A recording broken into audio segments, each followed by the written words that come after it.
الله أكبر الله أكبر. Assalamu alaikum wa rahmatullahi wa barakatuh, brothers and sisters. Alhamdulillah, we thank Allah subhanahu wa ta'ala for allowing us to reach the blessed month of Ramadan. A month where time is precious and rewards are multiplied.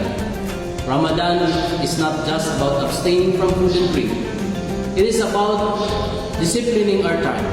Every hour in this month is an opportunity, either a gain or a loss. Allah subhanahu wa ta'ala reminds us in the Holy Quran, وَالْعَصْرِ إِنَّ الْإِنسَانَ لَفِي خُسْرٍ. By time, verily mankind is in loss. The successful believers are the ones who invest their time wisely in prayer, reading the Holy Quran, dua, charity, and good character. Even small deeds done consistently in Ramadan carry great reward. Let us reduce what distracts us and increase what draws us closer to Allah subhanahu wa ta'ala. Use your time to pray, to read and reflect the Holy Quran, to serve others, and to seek forgiveness, especially during iftar and the last third of the night. Wassalamu alaikum wa rahmatullahi wa barakatuh.